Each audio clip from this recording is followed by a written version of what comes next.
From Chaplin's silent jests to the immersive realms of Avatar, cinema leaped across a century. Like McConaughey peering into the black hole, we now gaze into the future, where AI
Chaplin's silent jests to the immersive realms of Avatar, cinema leaped across a century.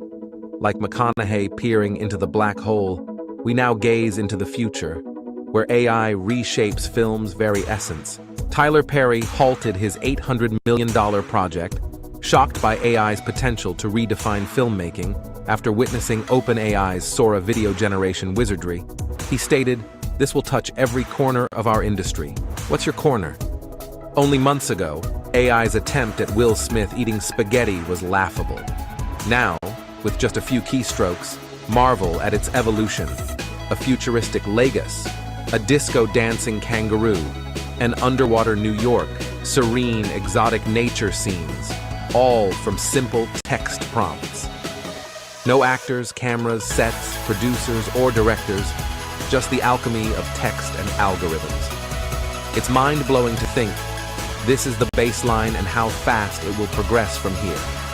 Are you ready?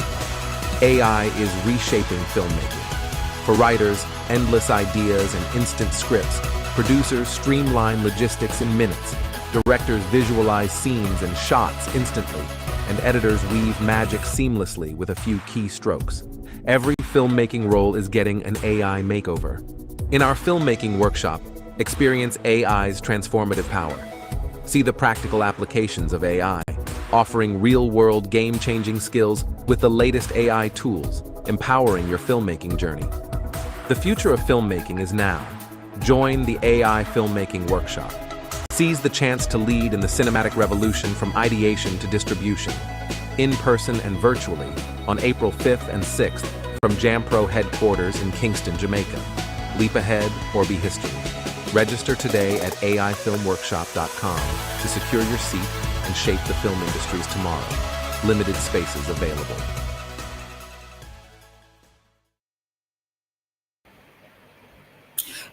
Good evening, everybody. Good evening. Thank you for joining us for this well-anticipated conversation with these amazing folks who are involved in AI and the filmmaking industry. My name is Shauna Farrell.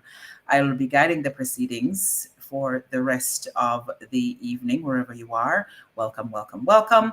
And we look forward to your questions or your comments. Feel free to drop it in the chat on whichever platform you're joining, whether it is via YouTube or it is on Facebook Live, or if it is on another platform.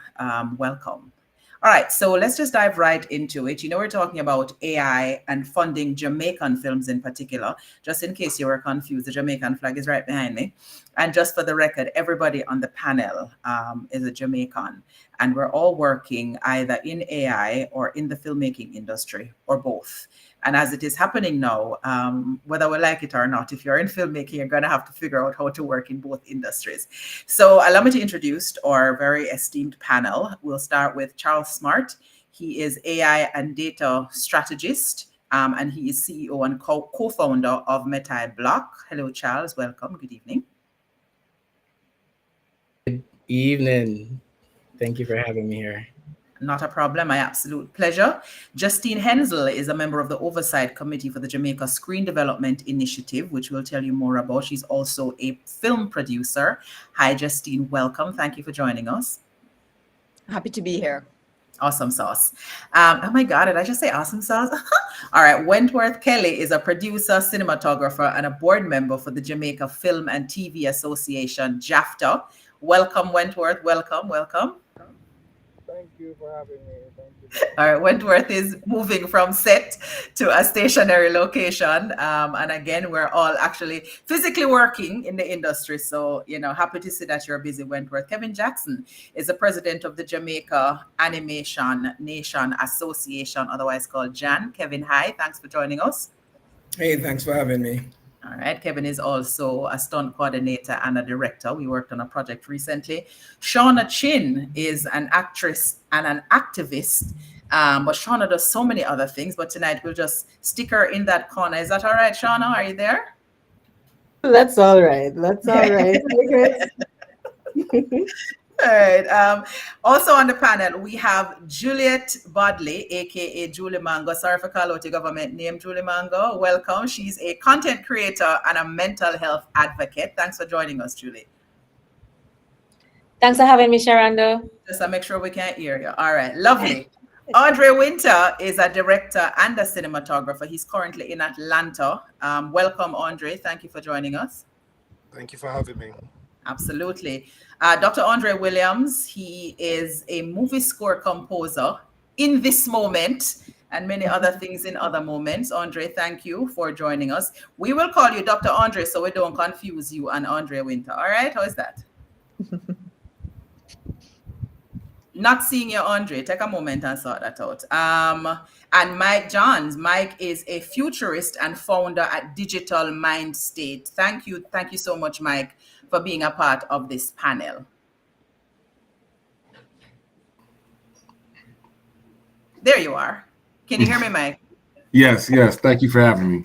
Wonderful. All right. So, ladies and gentlemen, as you can see, we have a very, very esteemed set of Jamaicans on the panel with us tonight. And I'm as proud as I am tonight as I am when you see them around the Olympics. Because say, you know, say, but it as a game or it as a park. So welcome. All right. So let's dive right in and talk a little bit about the video that we just saw. Now, whilst I'm here in my capacity as a host, I'm also a film and TV producer as well as an actress. And I ain't gonna lie, I tell you something. When we hear about this hey hi something, right? I freaked the hell out. And why did I freak out? Because I recognized that, well, what was in my mind is the computers are coming to take our jobs. And I don't think I was lying. So, like most other people within this industry, I was really very scared. And that happened for a while until I started having conversations with folks like Charles, who is the AI strategist, who said, don't be afraid so much as try to learn the technology and recognize how the technology can help you to do what it is you do instead of being afraid of it. But I know that I'm not just speaking for myself. So I'll toss it out there. And any one of you feel free to jump in at first to say, what was your first reaction when you recognized that AI was creeping into your industry? Go ahead, Mike. I want to set the record straight first by saying AI will not take your job. AI will usher in new jobs. And that's a myth that we have out there, especially based on education level that's taking place from Jamaica to the US over there in the UK. Robots will not take your job. They will usher in new jobs. And really AI to me is this game of, do you want to be ordinary or do you want to be extraordinary? Yeah. That's all like I should like a bop bop. Okay. Yes, of course. All right. Yes. So, Mike, let's use that to set the tempo straight. I work, for my company, Digital Mind State. We're all about humanizing technology into everyday life. I'm not sure if anybody on this call even know what a futurist is, so I want to set the record straight live from LA. Using data to charter unknown territory. And we saw that during the pandemic when companies had to navigate and make the pivot, right? During COVID, we had the contactless with the cash, the hotel industry, all industries were affected. Look at a company named like Digital Mind State. So we got the calls to how do we navigate into this? So I love when Shauna brought me to this topic, and I want to make sure for everyone in Jamaica, we understand full force. It's all about making the leap from ordinary to extraordinary. Yeah, one of the things I think in what you just talked about just now is that it's going to really level the playing field, right? And ordinary is no longer going to be acceptable because the tools that people use to create things, especially in the film industry, are now going to be ubiquitously accessible to everyone, right? So if you are trying to do something, you literally are competing with a much bigger audience than you were in the past because it's just so much more accessible. And that's a part of what is scary for me, I suppose, because there was a time when some of us had to go to film school, and most all of us on this call have either been to film school physically or we learn on the job. And now we're being put in a position with AI where somebody without that kind of knowledge or experience can sit in front of a computer, if you will, using the right AI technology and prompting it in the right way, and pretty much do almost anything that those of us who invested in a film school education can do. And that is the part that is a little racking for me. I'll ask Andre. I know that you recently completed your master's, so how do you feel about AI stepping into that space? Right. AI stepping into the space, I completely agree with Mike. AI is just another tool. No reason to be scared of technology. I've seen a lot of filmmakers who aren't cinematographers, aren't producers, aren't writers, investing in their self and in their craft and becoming prompt engineers. Anybody can do it. It opens a lot of opportunities for people. And I look at it like this. If it takes 50 animators to animate something and now 3 people can do it, that means now that instead of 10 animations per year, it will be 100. So now that goes from that will multiply how many type more people. So there'll still be more jobs, more opportunities, more finished projects because of AI. Yeah, don't be afraid of it. The technology is nothing to be scared of. You can't pull the genie back in the bottle at this point. So you either adapt or get left behind, like every single technology before. Yeah, I suppose that's and I'm going to be a little cynical. Bear with me. What I'm doing is I'm playing the advocate over here, if you will. But if we talk about it from the perspective of the performer, because I will freely and comfortably share this, Charles. When we were working on that video that you saw in the beginning, I had actually done a VO, an option for the voiceover, but Charles works through the night and he needed to make some edits, and I am fast asleep.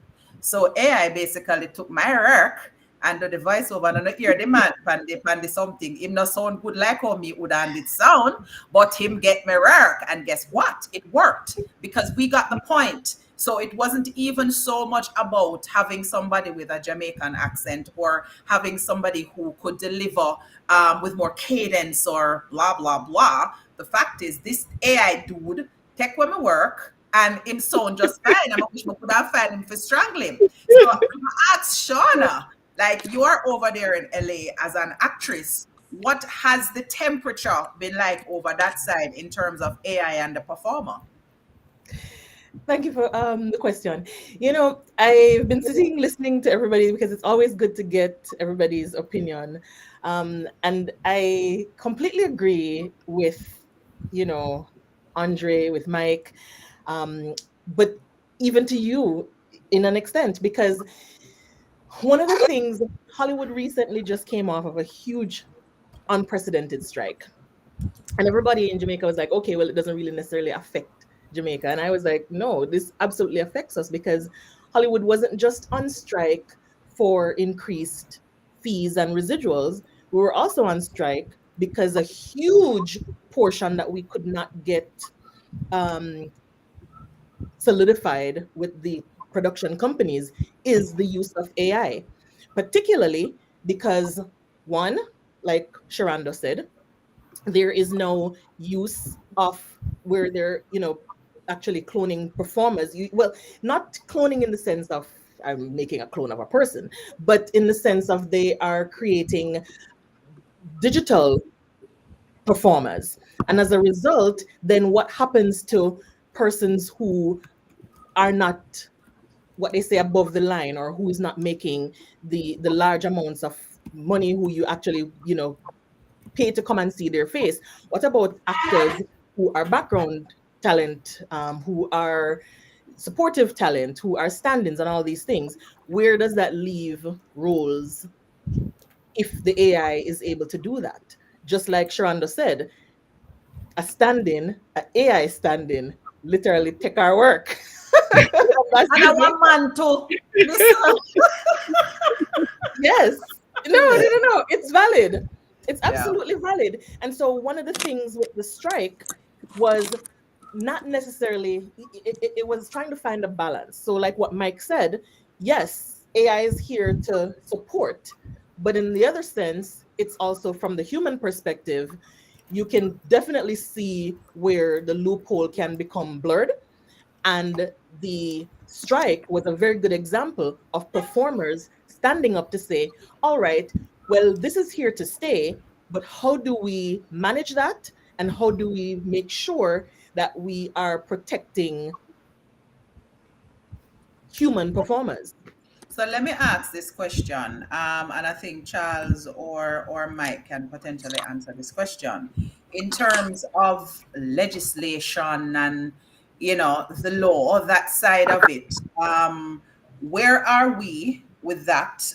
And can I, as a performer, say, in my contract, for argument's sake, you can not reuse my likeness, or you can use my face but not my voice, or whatever, and I have a legal standing now, considering that it is quote unquote so easy to create not just a duplicate but maybe a better looking version of me, or a better sounding version of me? Where does that leave us as not just performers but as owners of IP? when it comes to legislation and AI?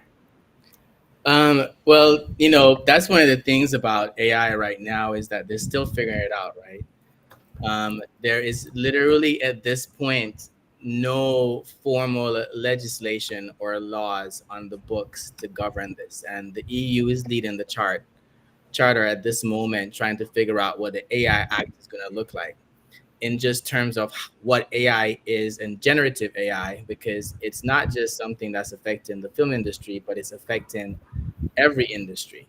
And so there is very little concrete and guardrails put in place at the moment. And a lot of responsibility. Recently, the United States, the White House came out with policies for the federal agencies on how they can govern and what responsibilities that they're going to be placing on those agencies as oversight. But in the regular world where we all live, right? Companies and people that make film, or you work in an organization, there is nothing at the moment that governs that. And so the legislation, however, unfortunately, based on what is happening, is also leading in a direction that is going to favor capitalism. It's going to favor the more open approach to AI, so as not to restrict where and who is going to be able to access it and use it, and the potential. And I think out of those things, I know a lot of people are saying that it's not going to take your job. It's not going to take all of your jobs. It is going to create new jobs. But the reality of it is going to displace a lot of people within the film industry simply because of the accessibility of the tools that can do the things that you as an actor or a screenwriter or a video editor or a score musician, you literally now are competing with technology that can probably do similar work to you. But I think at this stage that we are, the important thing is to not be afraid of it, is to get involved, to start using it, figure it out. And I think, Mike John mentioned it earlier, that look at it as something that you need to be a part of and adapt to the change that's happening instead of fighting and pushing back on it. Andre, I think you want to go ahead, Shauna, go ahead. Let me just piggyback on what he just said. There is actually, that's what I was just saying here in Hollywood specifically. That was the whole reason for the Hollywood strike. So we actually here in California, we have Assembly Bill 459 that's now in place specifically for exactly what you just said, in order to, particularly it has clause for actors who are able to rescind contracts. For example, there's a lot of vagueness in the AI contracts regarding perpetuity, use in perpetuity, use after death, and how does that affect actors' legacy. So, when we pass on and we go, how does our estate then use that AI? And so Assembly Bill 459 does address that, as well as in the actual SAG contract. So, everybody knows we're on strike forever, and we finally got to a place that we are now, open, and we have come to some resolution, but it's still a working, that particular AI, even though what it's called employment-based digital replica. And in that section of the contract, it discusses laws. And so if there is any country like Jamaica who want to put laws in place to protect their performers, Assembly Bill 459 and the employment-based digital replica in the SAG contract, those are excellent standpoints to start to look to see how you in your area can then, legitimize performers' work regarding AI. Yeah, that was Can I exactly. jump in afterwards? Wentworth and Kevin. Yeah, I was gonna bring up the same. Sorry, go ahead. Go ahead, Andre, and then John. Yeah, I was and gonna. then I'll pull the other guys in. Thank you for clarifying that on the. Oh, okay. AMTP.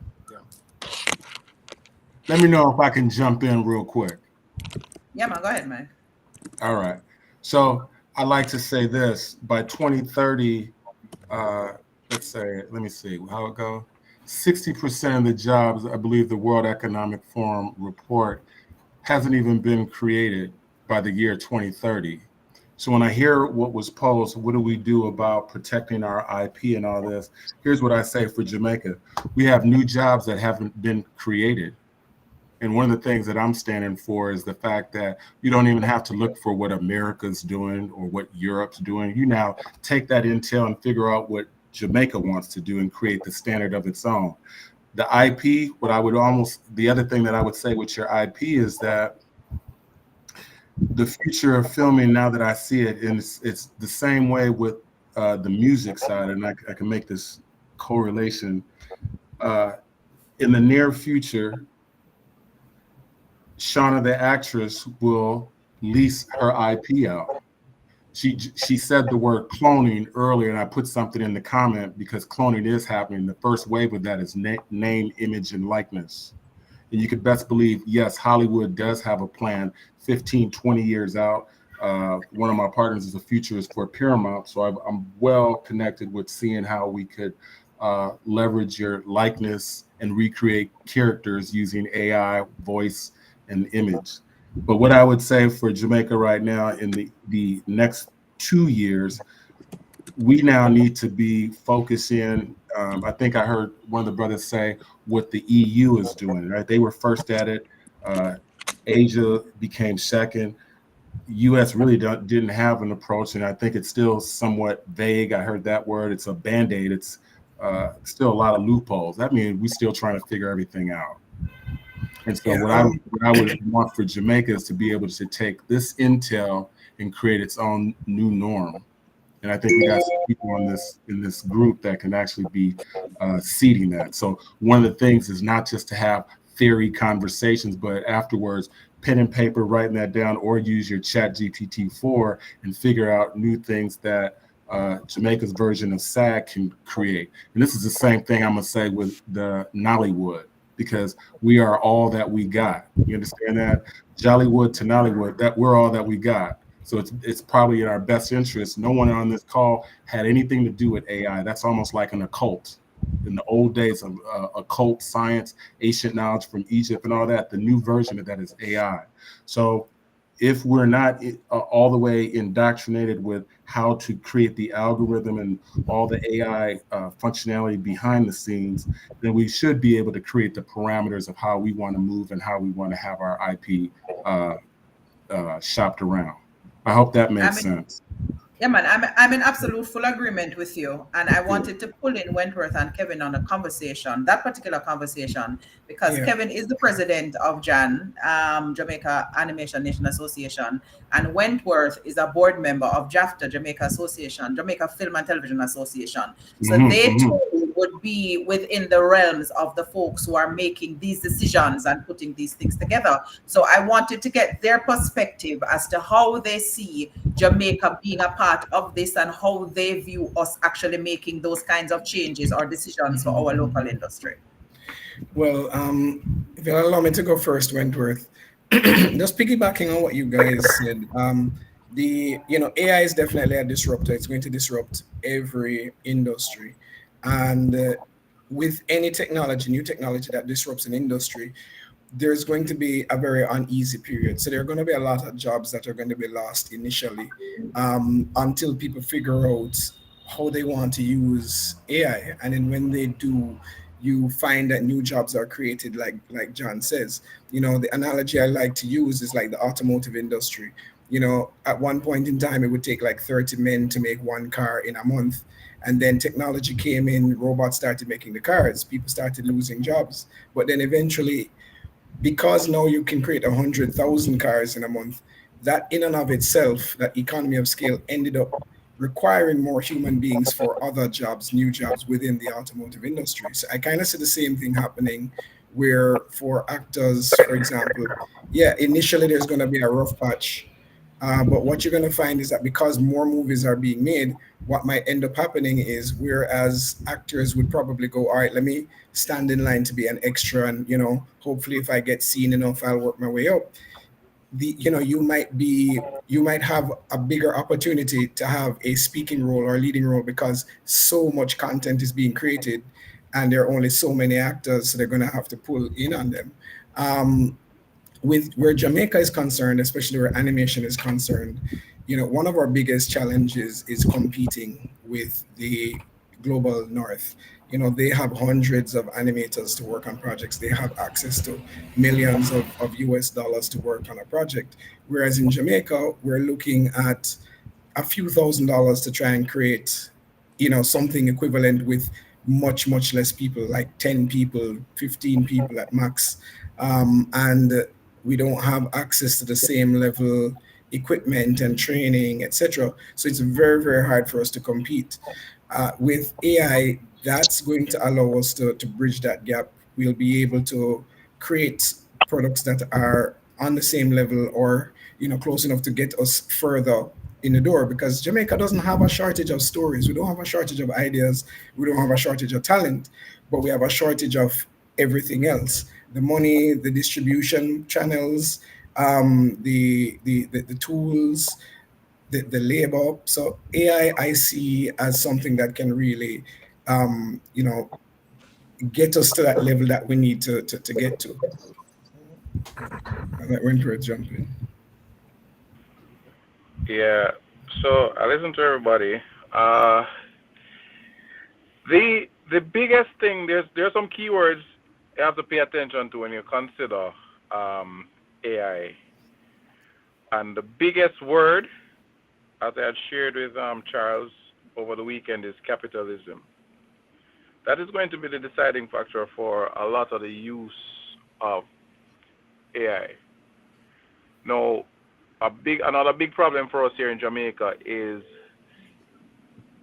when you're ignorant of something, and also because of the level of education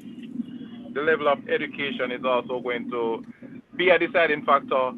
And when I say a deciding factor, meaning how accepting will persons be of AI, right? And we are having a big problem already because, you have, for example, a song came out the other day and they used AI and then they added Movado's voice to the song. They added 4 other well-known artists' voice. They used the same thing and the thing, and the AI used the cadence and the vocal range of these artists, and so they did the singing, and everybody was like, no, this is worrying. So, of course, that opened a whole can of worms that I figure we'll touch on later on. But here's the upside of it, and this is the first thing about AI is that we have to start with education. Mm-hmm. That's the first thing we're going to have to really deal with. Educating persons. What is AI? How AI, how we're going to use it. What is its purpose? How can you use it in what you do? Now, I can say that in relation to filmmaking, I see where AI is going to help a lot of filmmakers here, because AI is trained on data that is already in existence, which means that you have script from very, very famous screenwriters. You have scripts from very famous directors that is there, and AI has access to it. And based on comparison, you may be able to upload your script and get proper feedback on your script. As proper feedback as you could, if you could get your film to Christopher Nolan to read your script, but AI is able to do that right now. Yeah. And you are able to also understand, okay, how do I budget a film? AI can give you a proper, solid breakdown. Break down my script for me. Does it make sense? You probably need to check this line here. And so the access that we didn't have before, now we have that access. Andre Wynter spoke about having the ability to do animation. One of the things that holds us back is that we don't have enough animators. Yeah. But now there are at least 5 services that I could list that are able to pull animation from live action videos, and you can attach that to a model, because there are persons here who are excellent 3D modelers. The deficiency we have is with animation. Right. That is not a problem anymore. What does that mean for the Jamaican film industry? So we have to help persons to understand that, hey, this is not something to be afraid of, right? And I don't want to speak. I mean, I don't want to call myself an AI and film evangelist, but because I use I use I use it so much I use AI in everything I do, from planning a production to lighting a production, even coloring, and I'll touch on that a little more, just about my application and how I use it. But on the grander scheme of things, and especially with what is now happening in Jamaica, where we have this $1 billion allocated to the film industry, there's going to be a surplus of persons in Jamaica who want to take their screenwriting and also creating pitch decks and creating treatments to another level. Yeah. And we will not have access to the persons we would want to have access to. But guess what? The work that is already considered top notch is a data set that is used for training for AI. So the AI already knows all of this, and the AI will now say, okay, well, based on what you have here and based on what has worked for the many years, this is probably what you want to consider. Yeah. So we have to know that this is a tool, and it's not something we should be afraid of.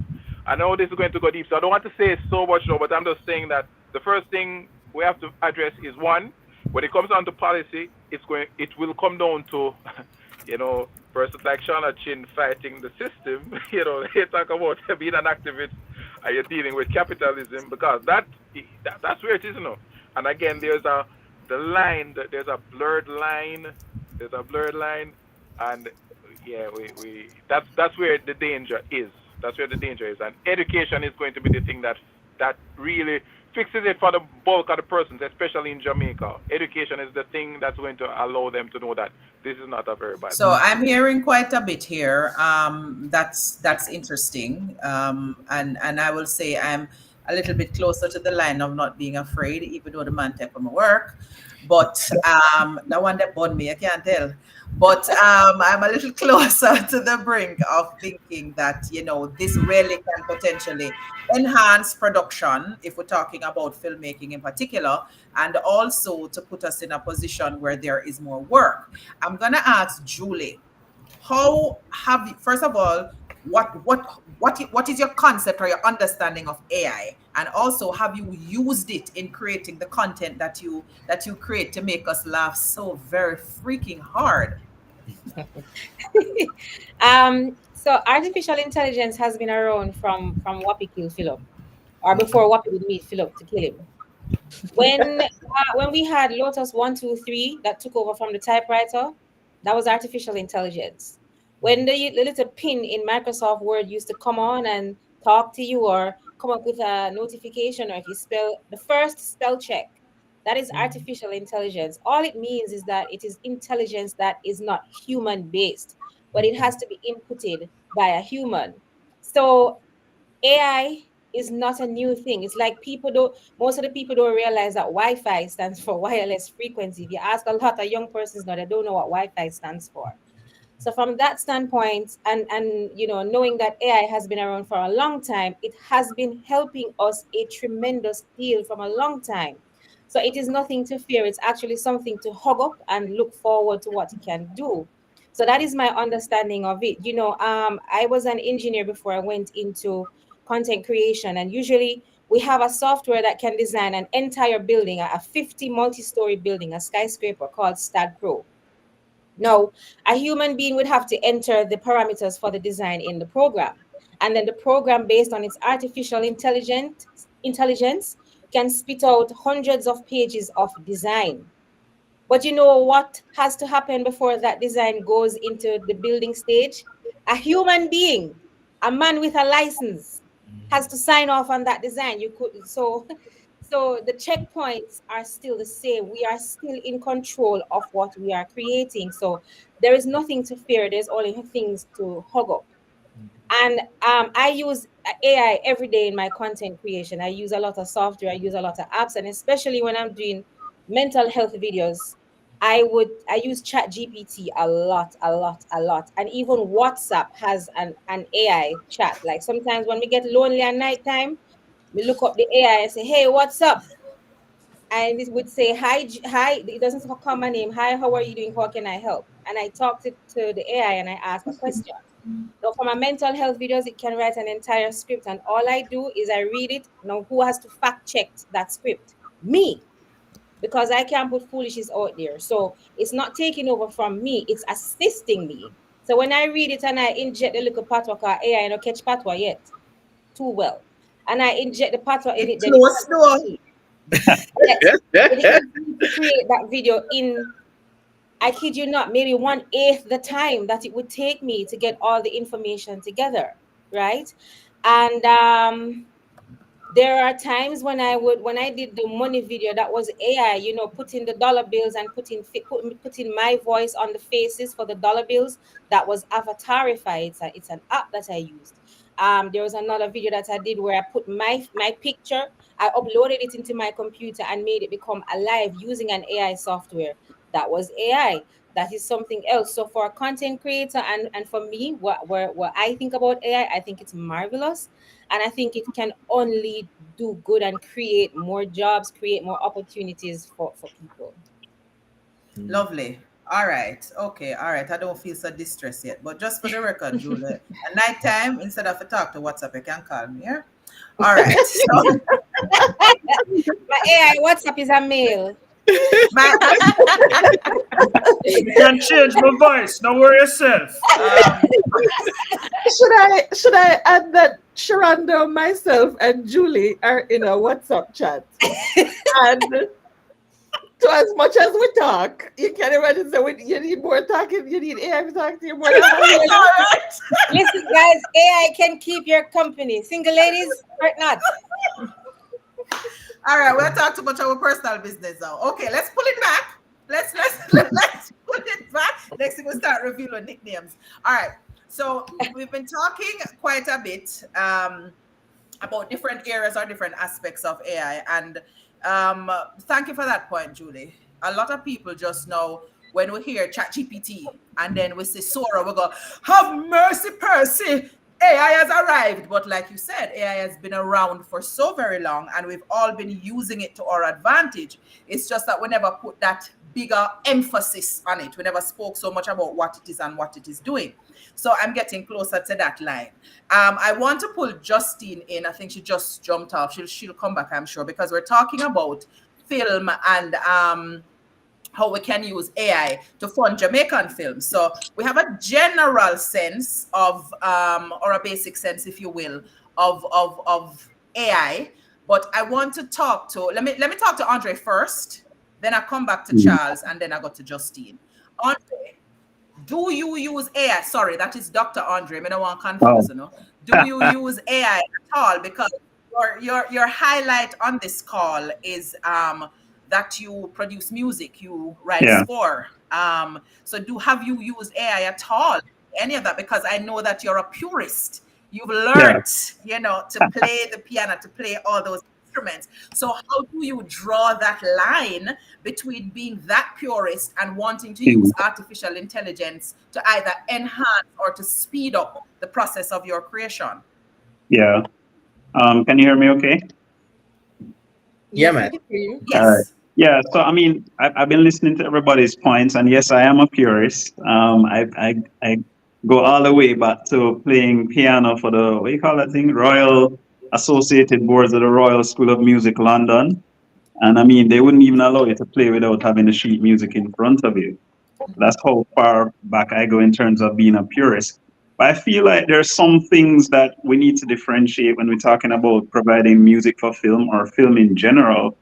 One of the things I wanted us to consider is there's a difference between doing physical endeavors and doing spiritual endeavors. So we're talking about AI in filmmaking, but I don't view what we do as filmmaking. I view it as storytelling. So when you're telling a story, it's a whole lot different from making a film.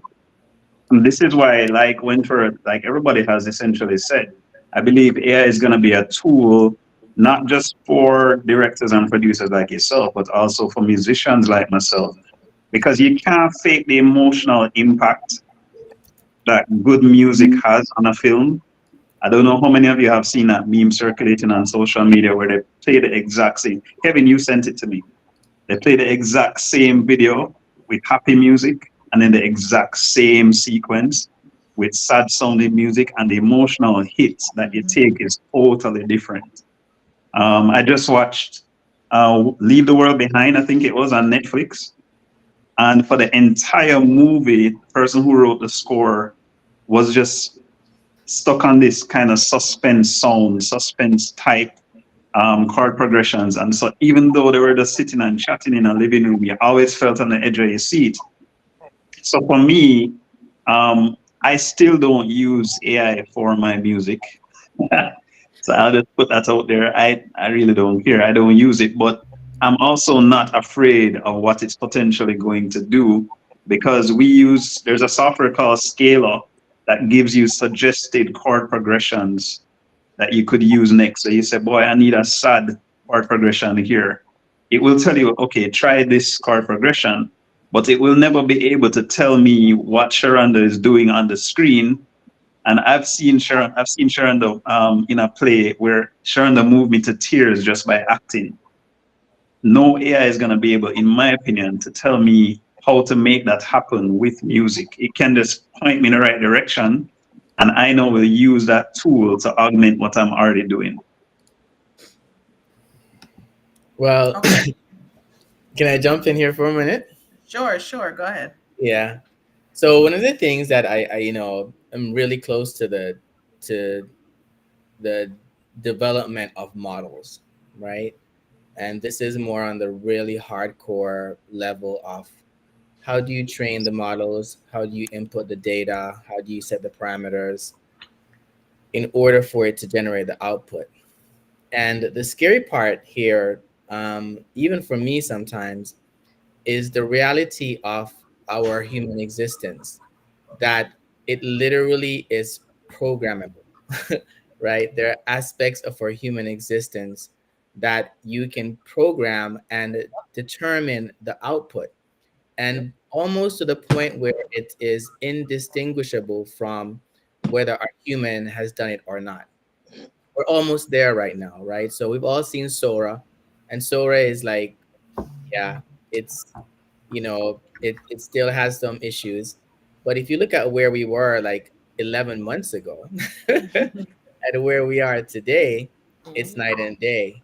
And I always go to this particular, futurist. I'm sure you'll appreciate this, Mike Johns, Ray Kurzweil, right? He is one of the leading thought minds on AI, and he talks about how quickly AI is going to change, right? So we're normally used to things being very sequential, right? Things change.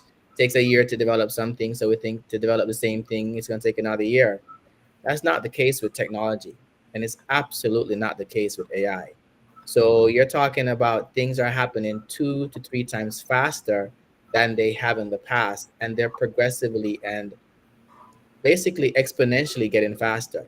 So what we think is human and what we think is unique to us is not going to be so unique to us in the short future. And I think people are, Wentworth mentioned something about capitalism. And I think when we come up against our ability to create something that is authentic, that takes 2 weeks to create, and I can do it in 5 minutes, and it's 98% of the way there. From a capitalist perspective, how does that really, stand up against your, creative aspirations? I'm an artist as well, so I get it, right? I don't want someone to go create a painting for me, but now I think the pleasure out of it is going to be, the purpose of it is going to change. And my viewpoint has always been that AI is going to change humanity in the ways that it's going to really allow us to start looking at our purpose very differently. But it is going to change, and it's going to get better and as good as we are at the things that we do. All right. So I know that this conversation, we can probably have like a 3-part to this. But I also know that Justine is here to speak specifically to the Screen Fund, and she can't stay with it all night.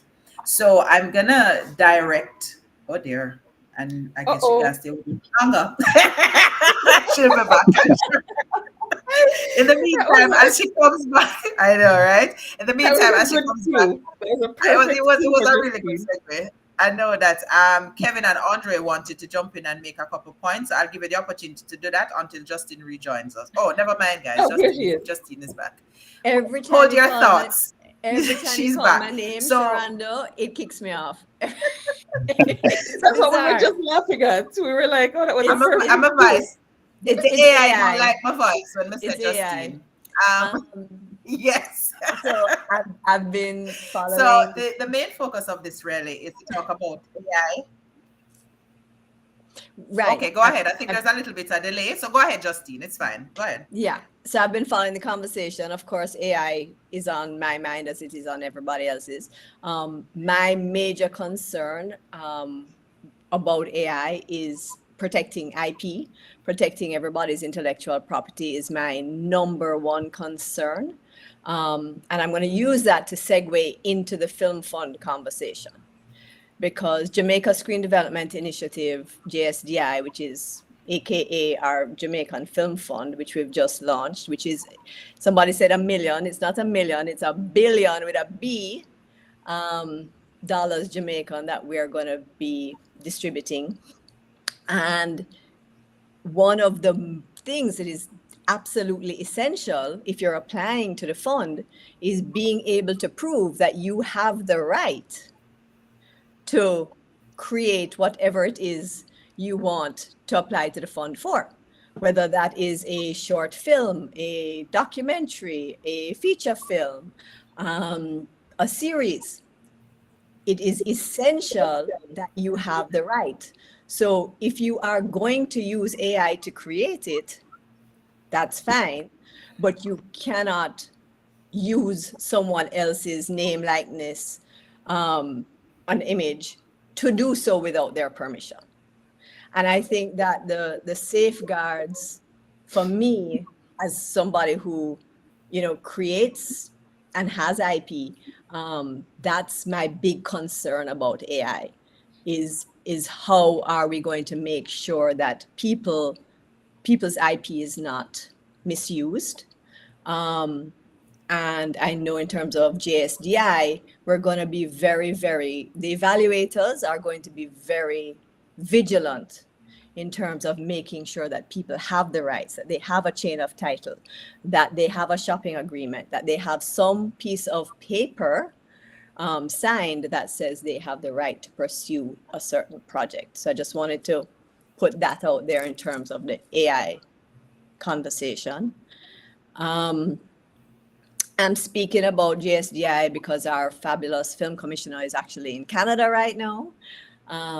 So she wasn't able to be on this. So I'm speaking as I sit on the oversight committee and also on the stakeholders committee. And we want people, Jamaicans at home and abroad. Once you're over 18 and Jamaican, it doesn't matter where you happen to reside, you can apply to the Film Fund.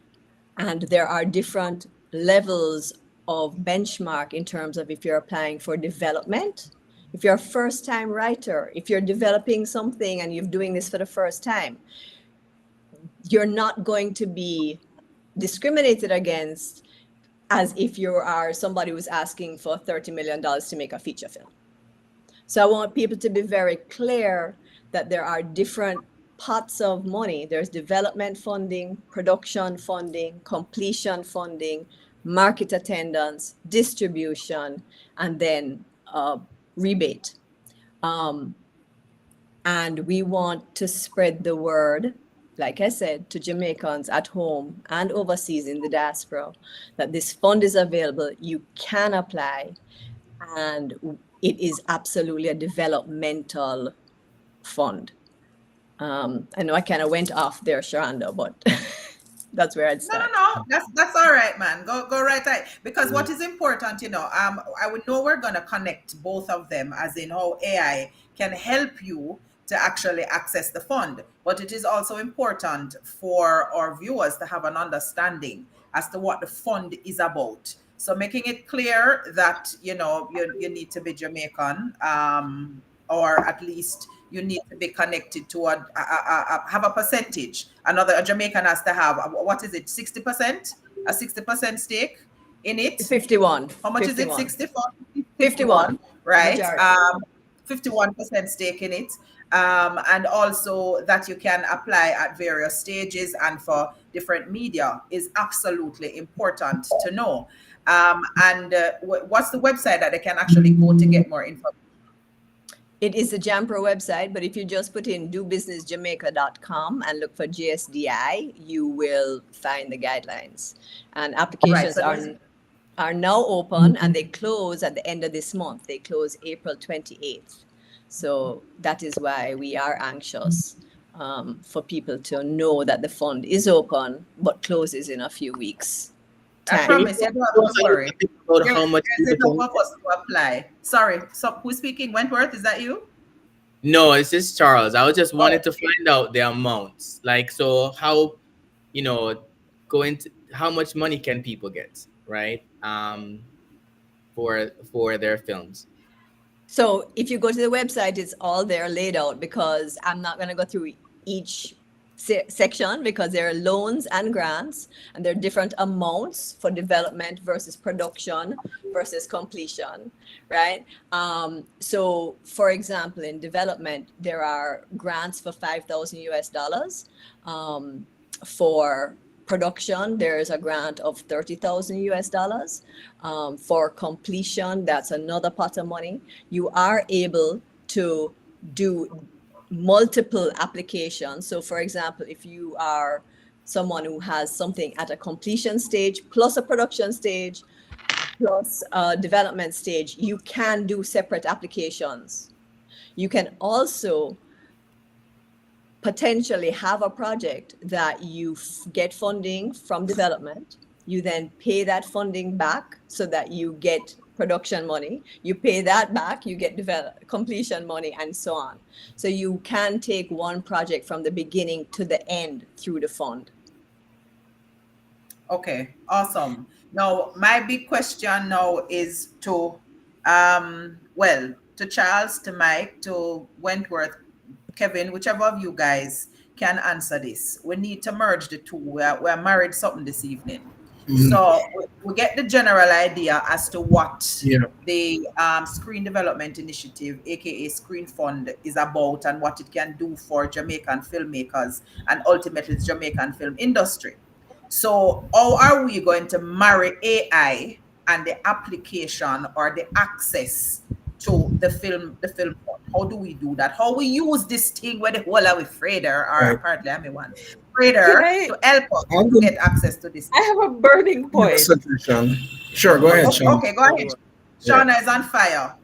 So I was gonna say, and thank you, Justine, for that breakdown of the Jamaica Film Fund. But how to tie that into the use of AI is Justine said something that was key, which is where the loophole that I talked about earlier exists. So currently, as the Film Fund says, if you can prove that you have the right to create that particular image, then that is the safeguard to ensure that for the Jamaica Film Fund to protect and put some kind of safeguard in place for the protection of IP.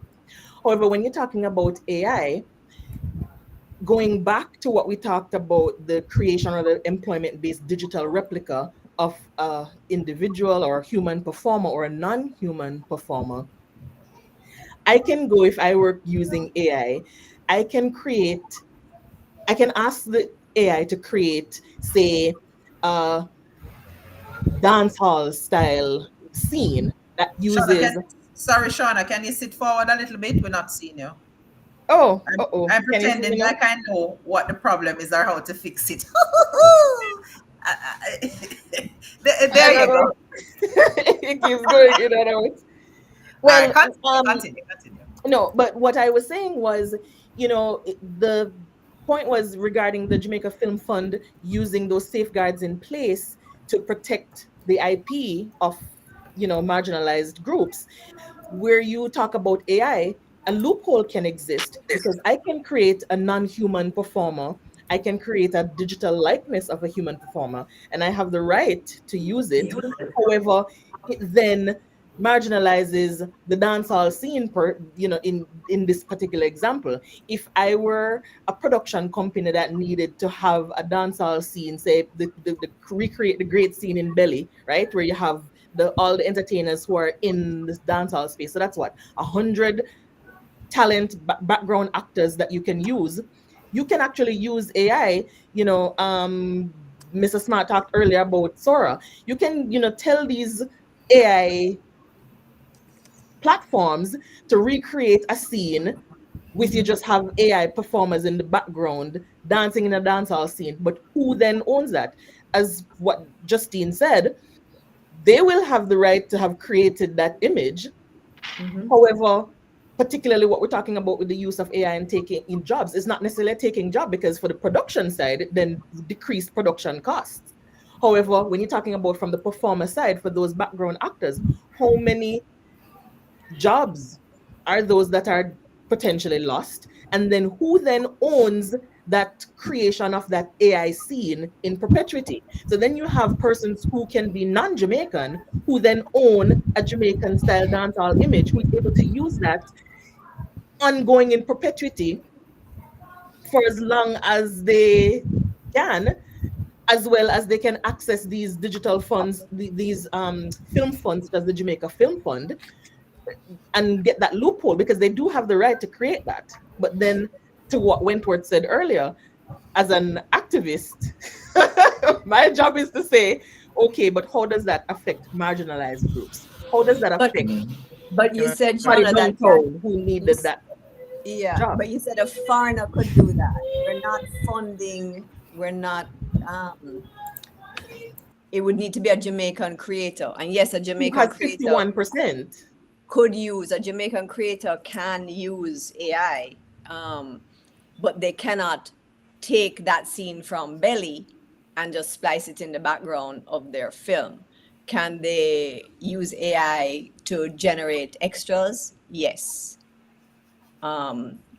Yeah, that's, I think a lot of people are going to be doing that to reduce production costs.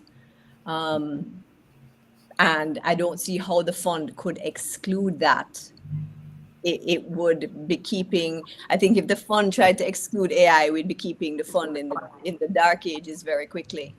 So it is, like I said, it's walking that line between making sure we protect IP, but moving into the future and making sure that we are investing in skills for the future. But then that takes us back to the conversation about oh, I'm sorry, these guys are burning. Go ahead, Andre. I'll come back to I think one of the important things I wanted to discuss is that from a lot of the understanding about AI is that AI cannot be copywritten because it's an amalgamation of work that already exists. So you can't own something that is created from something else. And that's one of the biggest things that's coming out of the discussion right now.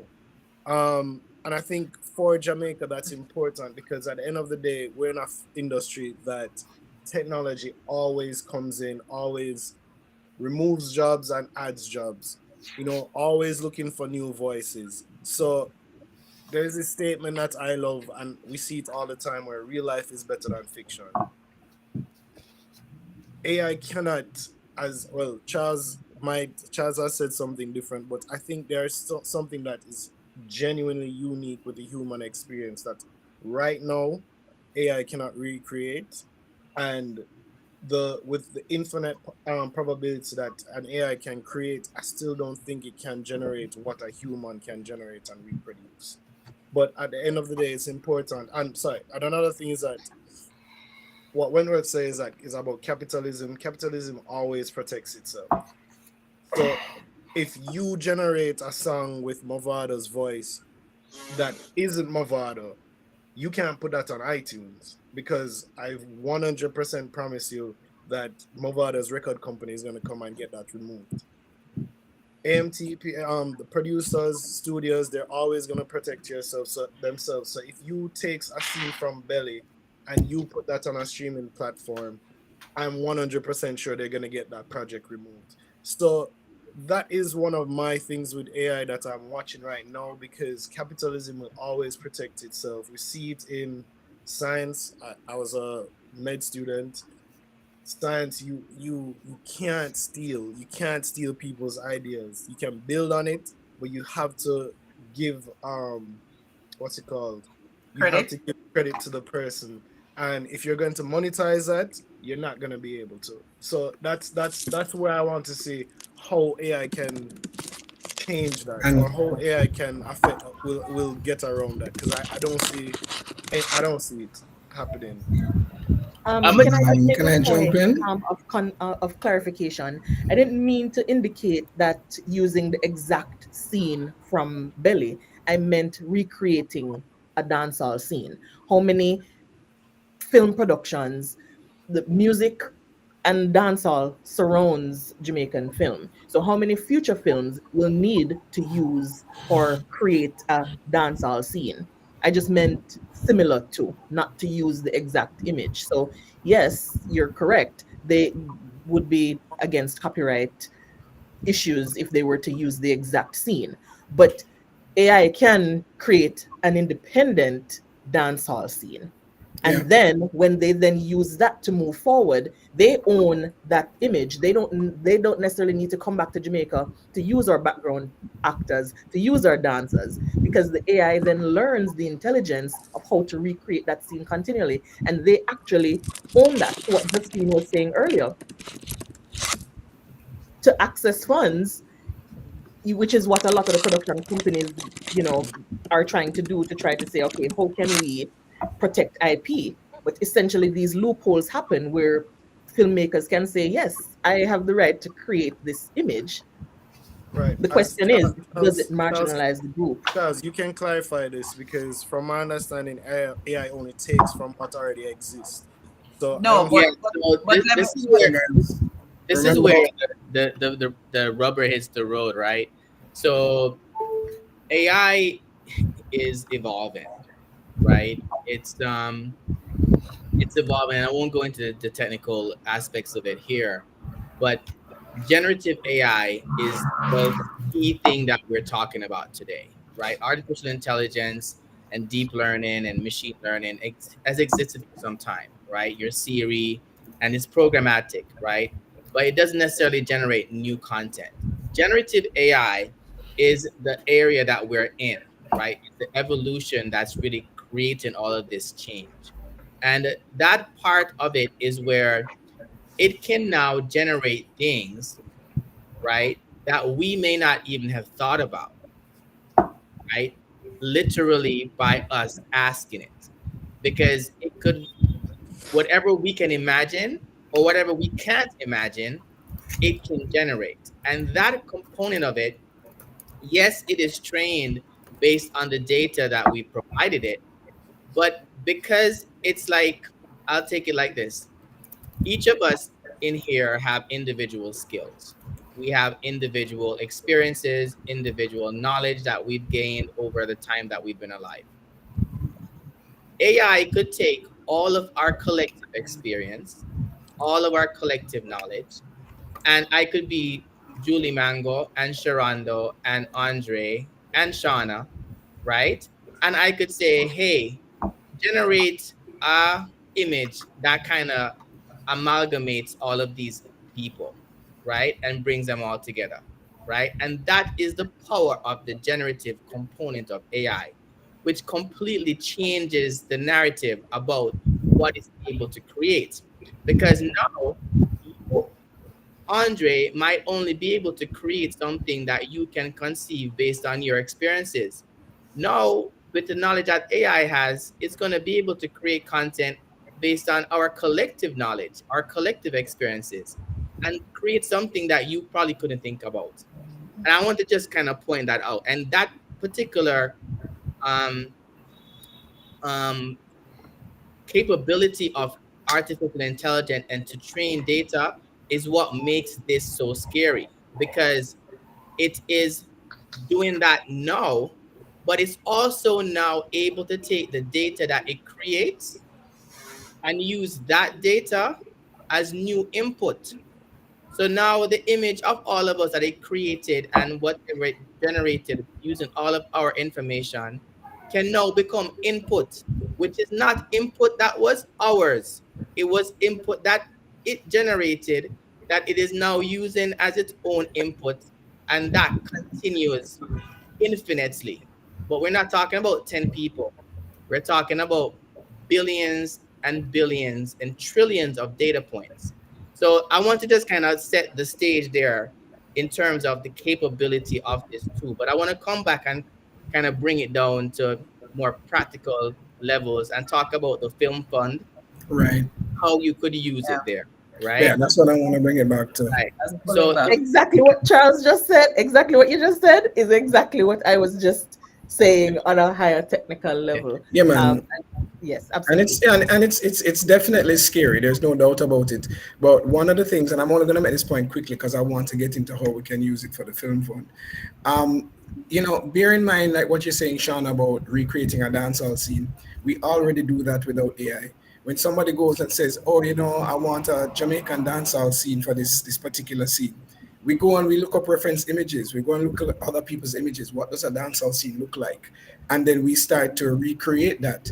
Even with the Bob Marley film, they're creating the past. They're looking at old pictures. What sign was there? What did this house look like? What did this, And I mean, are we going to look at that and go, hey, they stole that from that picture, or they stole this from, No, they're recreating something to make it feel authentic. And we do that all the time, even as animators. If someone says to me they want me to create a Jamaican market, I will be going online, looking at pictures and going, okay, so we have the Cartman, we have this, we have that. All right, let me add those things in. AI is just doing that for me much quicker, right? So it's pretty much the same thing. Anyway, in terms of how to use it for the film fund, for me, I'll tell you how I plan to use it, and somebody else can jump in with what they plan. But for me, on one hand, I'm using it to create to help with my pitch deck, because I know one of the strongest points of a pitch deck, besides the wording, is the imagery that you use, the mood board. And, a lot of times, if the mood board does not reflect the look and feel that you want, people might be sort of aloof about what you're trying to accomplish. So, people spend hours upon hours on shot deck or looking through other people's photography to try, or other people's films to try to find an image that matches what they have in their head. And they'll put that in their pitch deck, right? These are stills from other people's movies many of the times. But the thing is, you could spend hours upon hours, days upon days searching for something and still not quite find the image, the composition you want. So I may be using AI to actually generate images that will give the look and feel that I want, give the composition that I want, etc., to help me fill out this deck so that the deck impresses people visually. Another way that I might be using it is to help me with budgeting. Yes, budgeted films before, but I'm not a big line producer expert. There are certain things that I may not know how to justify, and I may be using AI to say, hey, I'm creating a film, applying for this fund, blah, blah, blah, blah, blah. I need to create a budget. I have X amount of characters in it. I have X amount of locations, blah, blah, blah. What would a budget like this, what would a realistic budget like this look like? And I would ask it that simply because I'm filmmaking in a Jamaican space many, many times very run and gun, or many, many times very, what's the word when you're filming, with very, very little money. A shoestring budget? Micro budget, non-existent budget, call family and friends. Yeah, guerrilla filmmaking style. So Okay. a lot of times, and everybody here knows this, a lot of times you beg somebody to help you out. So they will be like, okay, I'll work for less than what I normally work for, right? And everybody is chipping in. So at the end of the day, you don't really fully have a good grasp of what the budget is unless you decide to, jot down the actual real costs and then, have that as a side note and so on. But, that will kind of help me with the budgeting or fast track the budgeting, etc. So those are two ways I plan to use it. I don't really plan to use it for the script writing because I enjoy script writing. And one thing an animation expert said to me was he's going to embrace AI, but he wants to use AI for the tasks he doesn't want to do, the tasks he doesn't have time for. And Yeah, that's how I am. I love script writing, so I'm not going to use it to write a script for me. Maybe I might say, hey, interrogate the scene. I don't really feel good about how it's worded. Could you suggest some things to me? And it will suggest. And the thing about AI, and this is the last point I'll make, is that my prediction is that even though AI is going to be generating a lot of things on its own, at a certain point, its responses are still going to feel a little bit generic. They're going to still be unique, but they're going to feel generic. And I can tell you, as a teacher, I teach in the film production program at UE, and I gave them an assignment the other day, and I said to them, hey, you know what? You can use AI to assist you with sentence structure and that sort of thing, but not to do the assignment for you. And in reading through the 25 assignments, about 17 of them, all of the introduction started the exact same. All of them. And I was like, wow, everybody went to the same high school because everybody started the exact same. The first paragraph was literally 90% of the words were exact. And I was like, okay, AI did all of this for sure. But so I think there are a few things to consider when applying for the fund and beyond. Is like Kevin said, you can choose what you use AI to do. My son is in upper 6, and he sees me using ChatGPT to do certain things in office, and he's like, "But mommy, you're cheating." You know, and I thought it interesting because I thought their generation would be the one to jump on it. But I said to him, no, I'm not using it to do my work. I use it to enhance what I'm doing. So if you just use it to, okay, write an article on darkness in Montego Bay, and then you take everything that it says and you just publish that article as your own work. As far as me concerned, that's not your work. That's plagiarism, whether you write it, right? But if you take that and you break it down and use it as a starting point for what it is you want, because sometimes the biggest challenge for writers is writer's block. So you're sitting in a place where you have an idea, you want to write about mango or Julie Mango. Julia did it? Yeah. You want to write about Julie Mango, the fruit, not the person. And then you can't come up with a storyline necessarily, but you can use AI to help to generate. We're talking about generative AI. We can use AI to help generate some ideas. And then you go, oh, all right, I like that one. Or I like these 3. Let me see how I can combine these 3. So again, it's about how we use it to help us. But to kind of pull the reins back, because again, it is very easy for us to, gallop away. Wentworth, are you with us? Your camera gone dark. I just want to know if you're there. Yes, man. Because it's dark. I'm almost home though, so. Okay, all right. I'll give you an opportunity to get home then. But okay, go ahead.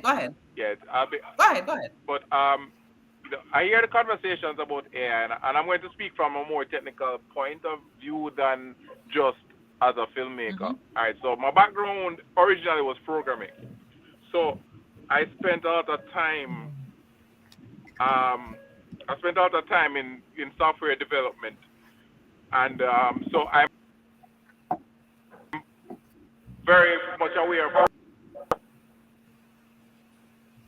Is it just me, or is he gone? No, he's gone. All right, Wentworth. I'll give you an opportunity to get home so you can speak a little bit more clearly.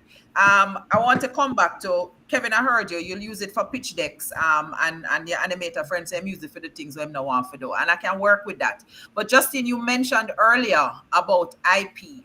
How do I prove to you that this is my intellectual property when I'm applying for the fund? You don't know where I get it from. You don't know what I used to generate it. You don't know. How do you know that this is not something generated elsewhere or by something else or somebody else? How do I prove that this is mine? Some instances, so train. No, yeah. Go ahead, Justine. Right. So basically, one of the jobs that our evaluators are going to do is to track your legitimacy of your IP, right? So there are certain things that are going to be in public domain. If you're writing a story about Nanny or the Maroons, that's fine. If you're writing a story about Beyonce, chances are you don't have the rights. unless we have a letter from Beyonce saying, yeah, man, Sharonda can play me tomorrow. It's all good, right? So there are certain things that is going to be very obvious, right? But if you have asked AI to help you write a short film about Julie Mangoes, the fruit, not the person, that is your idea. If you've asked it to write about the person, she has to give you a letter saying that you have that right. So and there will have to be paperwork to back that up. So that is and the evaluators are going to look at that, like I said, very carefully. Okay, that's awesome. So I'm going to give Wentworth time to settle at home and come back to him, because I know he's very technical. I'm in a group with him and Kevin and some other filmmakers, and sometimes something when we hear them are talking, I'm like, me don't know what them are talking about. So I'm very curious when he comes back to talk about the DCTL and all of that. Oh no, rest I we know what I'm talking about. This just the actors. But in the meantime, outside of using, let's say, ChatGPT and using the other AI function to do like your pitch decks and whatnot, how else, and Mike and Charles, I'll toss this at you guys, how else can we engage AI to assist us when we are actually applying for this particular fund or any other fund for that matter? Well, I think there are tons of ways to do it, right? I believe it is in the filmmaking process, whether you're trying to come up with an idea, or you're trying to write your script, or you're trying to figure out what your scenes are going to look like. There are, of course, ChatGPT and some other AI tools I'll point out are like Claude, are great for generating content. I want to say one thing, however, the output of these generative AI tools is as good as your prompt, right? You can't just go in and ask it, all right, give me an idea for our film. You have to give it more context. You have to give it background. You have to really contextualize it so that it understands what you're asking for in order. So Kevin, the reason that all of those papers came back the same way is because they just didn't prompt well, right? Now, there are a number of other tools that you can leverage, even on the editing side, right? AI, because it's able to also look at your language, right? So because it can listen to something. So let's just say you record something and you are doing a documentary, and you do a long documentary. You just want to figure out, okay, I just want to get the meat and the crux of this. I don't want to go through the entire footage. Let me just get the, audio of this, analyze this, look at it, figure out what the best pieces are, and take that part of the content. So there are tools out there, like Descript, that will help you to do that kind of stuff very quickly in editing your films and finding the content actually that matters. So it's not just finding the content, but it's finding the pieces that are really useful. And it goes all the way through. Sharonda spoke earlier about, the voice, right? So any of us, our voices, right? You might want to record something, and you might want to use somebody's voice, but the person may have said something incorrectly in the script, or didn't read it a particular way. You can literally change it in seconds, and it can sound exactly like the person by training the person's voice. And so some of those licensing issues that Shauna talked about will come into play, as we think about how we leverage those things going forward. Of course, talked about the Obado song and people using people's likeness of voices, but those things are going to become realities, right? In the way that, and I always go back to capitalism, right? In how things that's going to really drive the way things happen. So as you're thinking about the film fund, and I'm going to just use this moment as a plug, right? So talk about, we're actually doing a workshop coming up, by the way. And the workshop is going to be this weekend. There's a top left-hand corner, there's a QR code there. But it's a workshop that's going to basically walk everybody through how you can create a movie from start to finish using AI, right? I know Mike, I know Andre might not like that, I'm sorry. But it's going to show you literally everything from, you know, how do you write your script? You have an idea. How do I flesh that out? How do you get your scenes right? How do you get your acts together? How do you know, do you figure out what equipment you need to use? I mean, the entire thing, right? And we're going to show people how to do that all the way through to creating the content and, you know, short of Sora, of course. And Sora is one of those things that I think the only reason that we don't have it today is simply because of elections in the United States happening this year and the significance of the impact of what that could mean if that was released today. But there are models currently existing that people can download on their computers and train and create content that you would not be able to differentiate. And so there are tons of ways that, you know, you can literally create a movie today that almost looks like it was filmed, you know, because of AI. And I go back to say that things are moving fast. So the change and the time frame in which the change is happening, you know, so it might look a little bit dodgy today in certain areas, but I guarantee a year from now, it is not going to be anything like what it looks like today. So just I'll jump in and let Julie Mango jump in. I hear your hand up. right. I see your hand up, Julie, but I know that Mike has to leave in the next couple of minutes, even though we're only on for another 4 minutes. So I Mike wanted to share something. So just share Mike, and then I'll pull Julie in, and then I'll have final thoughts. Guys, it's almost an hour and a half. Want to see how time fly when I'm having fun? Yes, go ahead, Mike.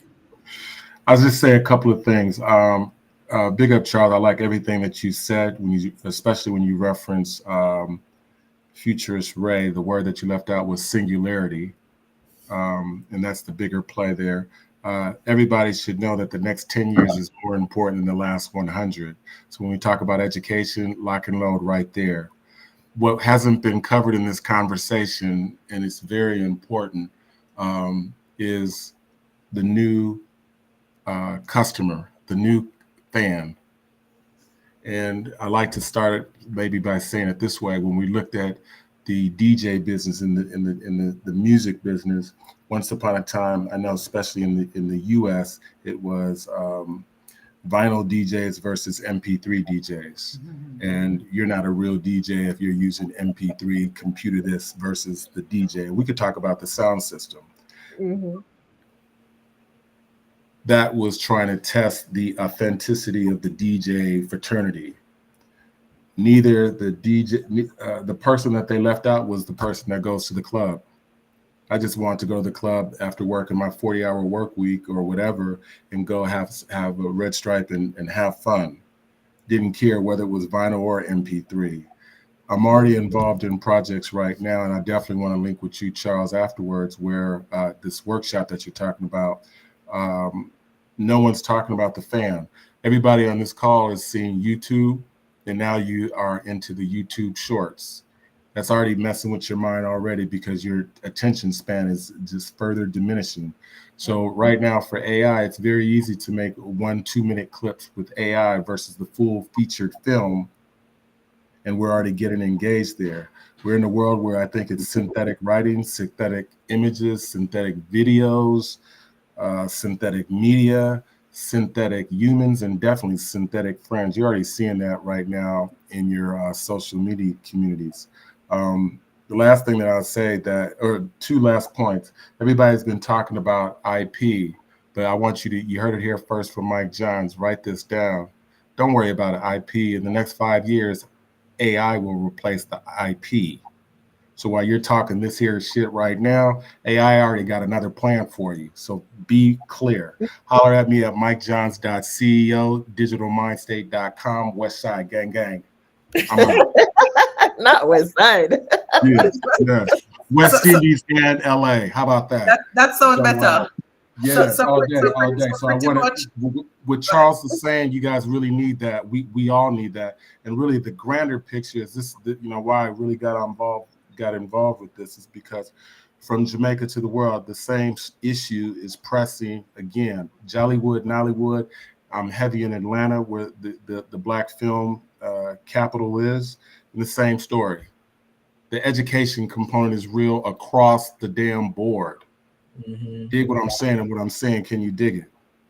So it's really level up, and the golden jewel of this for absolutely country of Jamaica is really to be able, those who sit at the forefront. Kevin, I definitely would love to connect with you as well, because if where you sit, I know certain people in different offices, because you can now use the intel of what EU, what America has done, what Asia is doing to create your own laws that become the standard that other people will reflect. Because it's no longer about competition, it's about collaborations. No one has it figured out, and I think the motherland Jamaica could be the first to figure it out and disrupt. The same way Hussein Bolts did it is the same way we could do it in the film industry, and what we got to do in the music industry. So I'm here to support.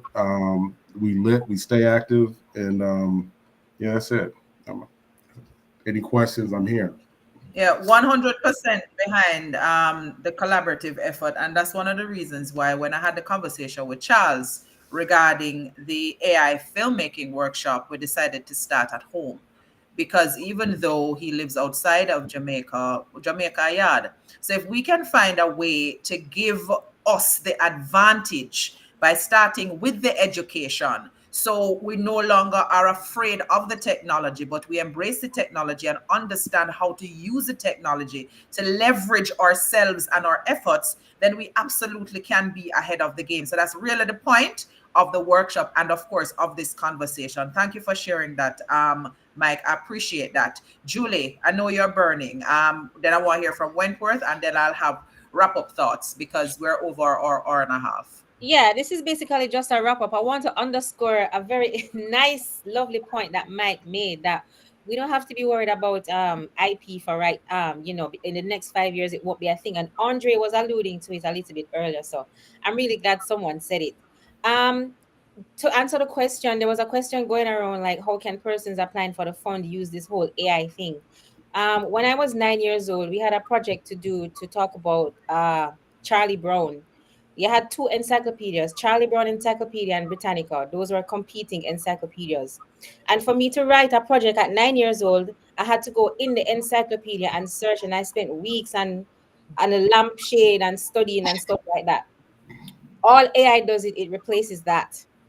It replaces those things, but you still have to go through the information and make sure it applies to you. And so, for example, when the backhoe just came out, that's a mechanical equipment. So you have the backhoe, and what it replaced was the man with the hoe.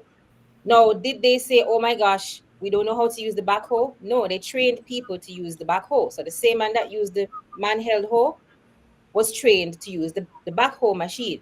So likewise, persons need to be trained to use ChatGPT. Mark it down 10.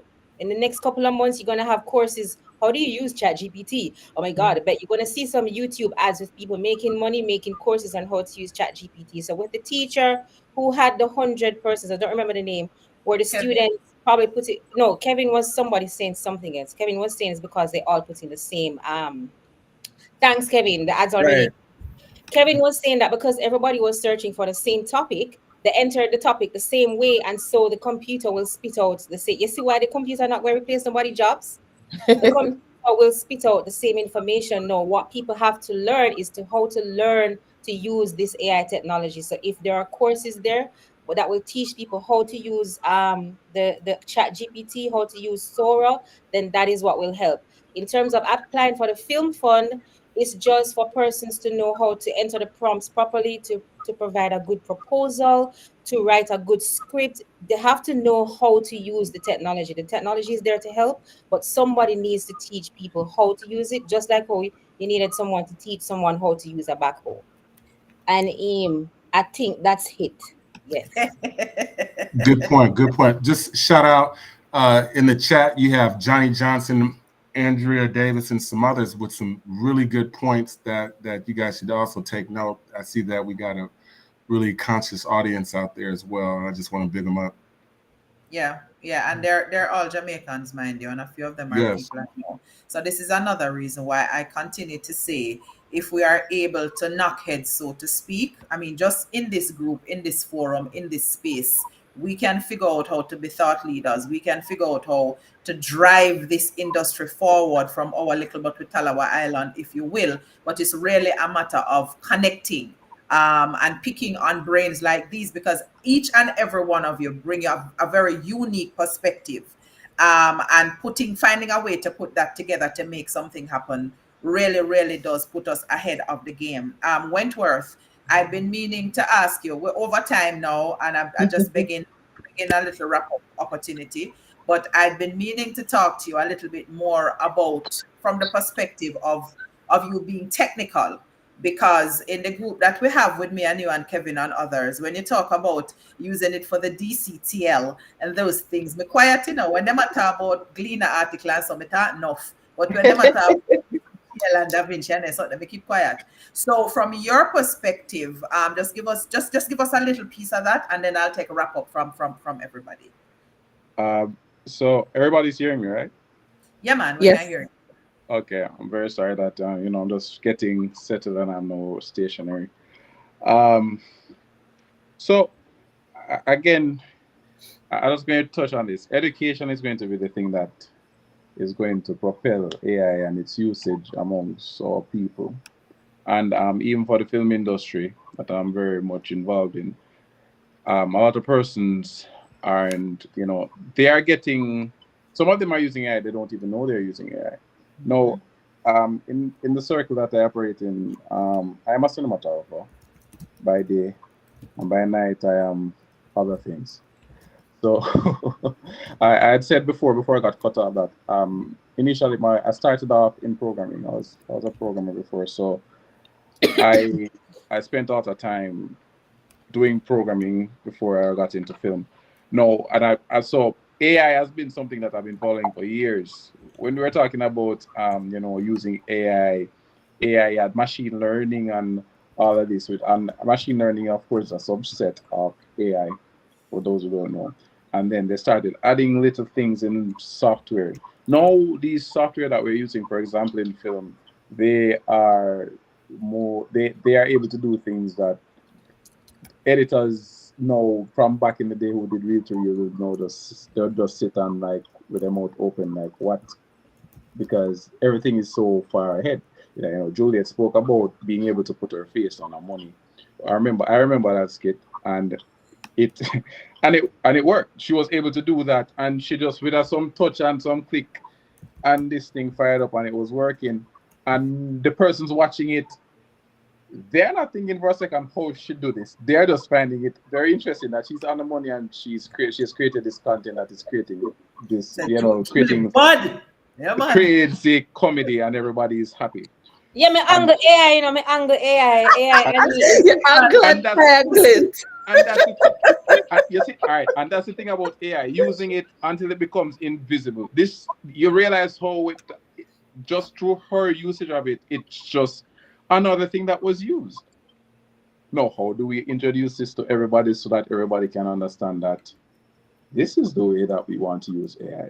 This is the way that we want to do it. I have kids around me where like, oh, look at this uncle, or look at this dad. I just edited this. And all they did was move around a few things. And then AI is also helping them to cut to the music. And they're doing it. And it's already just a thing for them. And they're talking to Siri every day. And they are just asking, because for them it's regular, it's normal to have Siri. I'm like, I didn't have any Siri to talk to. I have to go outside, go talk to my friend and walk 5 houses up the road, go talk to somebody. I don't. We had Mr. Farkas, the old neighbor across the road with the dogs. So no, this becomes a regular part of our lives, and we have to introduce it that way, as opposed to introducing it as this big giant that you just plant on Jamaicans and everybody like, oh Lord, what we're going to do? And then it feels like this whole Armageddon, because AI is also used as a fear mongering tool, right? No, and it's kind of it kind of puts me in a place, because now you're like, okay, how do you even begin to tell persons how to do this? Because you already start off bad. I use it daily. Shauna is talking about me being technical. That's what I am. One of the things I'm known for in the film industry, as being the person who's able to probably explain a few things on one, maybe how software work, or how you may want to get this done, why this camera may work better than this one for this situation versus that situation. And one of the things I also do is I have delved into color science, and now I am coding for color just for software, for DaVinci Resolve, which is an industry software that they use for color grading. There's a section of it that allows you to create your own plugins that requires raw code, and meaning that you have to write code just to generate that. And what is also happening is that because DaVinci is also equipped with machine learning, which is a subset of AI, we are able to get some amazing results. Now, what I'm doing is a little more complex because that's going right back to mathematics and going back to mathematics that I didn't think I would have any use of. And now I'm using that same mathematics now, and I'm having to be like, okay, spending time. But I'm able to now dial in specific colors. One of my concerns in filmmaking is that I feel like sometimes it's getting better that black skin isn't represented the way it should be represented on screen. That's one of my biggest issues with films overall. And I'm like, how can I fix this? How can I create color tools that goes with the environment in which we shoot in Jamaica? Jamaica is closer to the equator. The camera is not going to look the same as it does in North America because of our distance from the horizon, from the depending on where we are from the equator. The atmosphere change, the air pressure change. Air pressure and atmosphere affects how a camera sensor responds. The heat affects how a camera sensor responds. How can I fix that?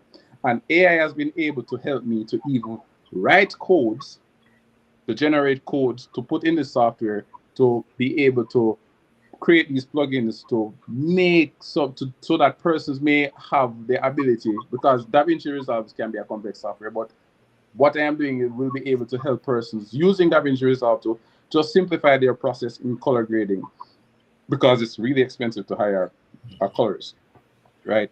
And it's all a learning process. We used to have problems with, Jamaica is we don't have a filmmaking culture. So shooting in a community might mean we don't know that, okay, the garbage truck is coming Thursday. We know it's supposed to come Thursday. I say, okay, I'm going to shoot. I'm not going to shoot on Thursday. I'm not going to shoot Friday. No, remember we said Thursday, but you say, all right, cool, they're going to come Thursday. So I'm not going to shoot Thursday because they're going to come and make up nice. It not come Thursday, you're like, all right, I'm going to put a come this next week, Thursday. Friday, you and your shoot going on. And what happened? Whole neighborhood. Now, what does that mean? Something gets sacrificed. So now we have tools in these editing software that will be like, okay, based on machine learning, we know what sounds. It is already trained on different sound models to say, okay, this sound is a sound that is not in the range of a vocal of the vocal frequency. So anything outside of that, eliminate it. So now the garbage truck can come any day it wants, because I can remove that garbage truck sound. Yeah. So, and these are the things that you'd have to pay a sound mixer overseas to get rid of. Yeah. And now we have these tools. DaVinci Gear free. It is also free it's also in their free version, and then their paid version, there are other. You understand? So we have AI has come along. Well, for me, I know I've been using it a lot to do a lot of stuff. In fact, Kelly, if the garbage truck show up in your shot, AI can remove the garbage truck. If I want to get rid of the garbage shot, I take that out, and if it come Friday, I can pretend that it was another day of the week, because they are not supposed to be there anyway, and I want to take it out. Like Kevin was saying at the very beginning, though, what is happening is that AI is now leveraging the playing field, particularly for industries like ours, who are not so advanced and who don't necessarily have all the effects and the studios and whatnot that we'd like to have. Very quickly, Wentworth, I need to wrap up because it's what now? Yeah. We're running into 2 hours. Yeah. I was just saying, just final thing, and that's the basis of all I'm saying, that the tools that we now have in our hands, for me as a very, very technical person, for me to be able to do what I can do to also help other persons in the industry, and also just for persons who they want to take their work to the next level. And one of our biggest problem, for example, in this case, is storytelling and just how we structure scripts and all of that. And we have we have different models, because people just think about AI and think about, oh, ChatGPT. There are so many models. I'm using Google Gemini now, and I wish we had time, because Gemini is another thing that a lot of persons, if they think ChatGPT is really great, you wait till they try Gemini. Go ahead. And Gemini.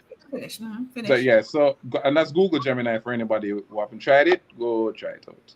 Trust me. Yeah, so this is some of the stuff. Oh, I'm so sorry, hon. I thought you were done. Real quick. No. So I'm just saying that the excuses now become limited, because we have the power in our hands, because of the possibilities that are now placed before us because of AI. So our limitations are not necessarily limitations anymore. And by the way, AI does not get rid of thinkers. You need thinkers to use AI. If you're going to get a prompt that makes sense, you need persons who are thinking to be able to ask, because whatever you ask, that's what it's going to tell you. If you want something that is deep, you're going to have to ask deep questions. So AI doesn't take away your ability to think. It actually needs you to think to know what you're going to ask and your request. I know, I wish we had more time, but yeah, that's it for me right now. Yeah, I know. Yes, you spend half of your time in IKEA. But and a lot of our panelists have to go, because we did budget for an hour and a half. So what I will do is I will just ask of the other 5 folks just very quickly give us a final thought. I'll wrap up and then we'll take it from there. Kevin, do you want to go first, please? Yeah, I just want to say that, like everybody's been saying, the sentiment is the same, that, we shouldn't be afraid of it. Of course, there are definitely concerns. Of course, some jobs are going to be lost, like anytime technology changes, but it's going to create new jobs. And we just have to, the reason why we have to learn how to use AI is because we need to figure out how we're going to use it in the future, right? I know actors are worried about it, writers are worried about it, but it's something I learned recently was, instead of saying we have a problem, start your sentence by saying we have an opportunity. And when you start thinking in that way, it changes the picture, because one of the things that a lot of us are looking at is, oh my God, AI can write a script now, so the AI going to take over my job and XYZ. One of the things you don't realize is that the production companies are using AI to evaluate your scripts, right? So if production companies are using AI to have an edge so that they can get through more scripts and root out bad scripts, then you're going to need to use AI to help you get through the door, right? And the thing is, don't feel as if, boy, it's going to take away the experience from you either, because at the end of the day, there's always that anomaly that exists, where human beings come up with some strange things. Like the example I always use is the movie Barbarian. Nobody thought that was going to be a hit. That script got turned down by 10 studios because the structure of it was just horribly wrong. I watched the movie and I was like, the structure of this is really, really wrong. It resonated with audiences, right? Because audiences' minds change all the time. So, there's still space for human beings, but don't look at AI as something that's going to replace you. Look at AI in terms of, okay, what can I use it to do to make my job more efficient, or where is it going that I can apply my skills, using AI. We just have to just let go of the old way of doing things and just know that there's going to be a new way of doing things when AI takes over. Thanks, Kevin. I appreciate that. Thanks. Dr. Andre. Yeah, I mean, for me, I can speak from the point of view of music. And I think probably I'm biased, but I think music is probably the most powerful way of telling a story. It's the most primitive, it's the most deeply guttural, and it's the most lived human experience for the past couple of centuries and probably beyond. I firmly believe, as I said earlier, that what we're doing here is not filmmaking, but rather storytelling. And I think Jamaicans have a unique opportunity to capitalize on that, because we come from a long line of storytellers. Oral tradition is a major part of our culture. Music and communication via music is a major part of our culture. And I think we need to harness the opportunity now to, as I think Kevin said, to become more efficient at our storytelling using AI, rather than being intimidated by it when it's really just a tool.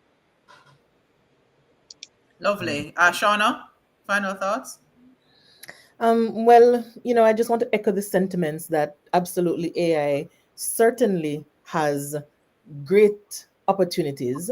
For me, I think the importance here is to ensure that we are utilizing things that are already in place, such as California Assembly Bill 459, such as, in SAG after contract, the employment-based digital replica, those things that are already in place, build upon those to use them to protect marginalized groups.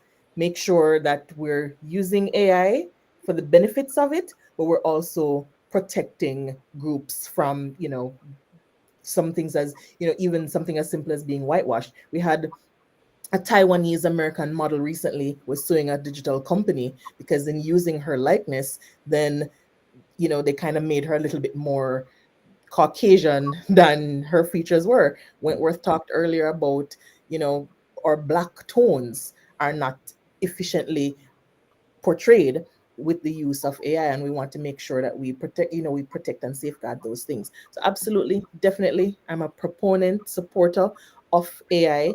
I just want to also make sure that we're using tools to safeguard already marginalized groups. Appreciate that. I don't think there's enough conversation around that. Andre, Wynter. Yeah, to close out, I think this was a very enlightening discussion, lots of viewpoints, and I want to thank you guys for putting this together. Thank you, Shonda, for moderating it. With the future of AI, specifically for Jamaica, I would love to see a very progressive plan put together by the government. I wanted to see prompt engineering being taught in schools from grade 2, grade 1. I want to see the future of Jamaican, the next set of Jamaicans on the forefront, being ready for what the future holds and having the tools needed to do that, not just being left out to learn on their own. And whoever does that, where it doesn't matter about politics or anything like that, it just needs to be done because AI is not going anywhere. Yeah. And if you're still with us and you're interested in learning a little bit more about AI and how it can affect you in content creation, marketing, filmmaking, and so on, well, there you go. Timely. The code is on screen. You can scan it and hop on, be a part of the workshop come Friday and Saturday. It's in person as well as online. Charles, I'll give you the last word before we wrap up. Hey, well, I want to thank all of you for joining us for this webinar today. It's timely. This actually is the second workshop that we have done, or webinar that we've done around AI. We did one last year at the onset, just kind of spreading the word, trying to get the Jamaican community to be aware of what's going on. As I think many of you have echoed already, AI is not going anywhere. This is not a new shiny tool. It is not this fad that is going to come and disappear. It is the most transformative thing that we are probably seeing in our lifetime. And we've lived, I've lived through the internet, and we've lived through some other transformations, that we've seen, but I don't think we've seen anything that's going to change every aspect of our lives. And when I say that, I'm not leaving anything out, right? I parent differently because of it. Sharonda came by and we sat down and we're talking, and she's shared some challenges that she was having with the script. And that's kind of how this workshop that we put together came about. And in 30 minutes, we did something and more than what she was looking for. And so, this is really an accelerator, right? And she might vote it same way. But but the reality is that, I want everybody to get on board, and the education is the important part. And that's one of the things that we at MetAIBlock have really taken on, is to focus on making sure that people understand it. It's new. It sounds complicated. It's really techy, right? But it's not. It's really simple to apply. Everybody can use it. Everybody can get ChatGPT, go figure it out. Go just try it out. See what it does, right? But if you're in the filmmaking, or if you're in the content creation, we have a workshop coming up on this weekend.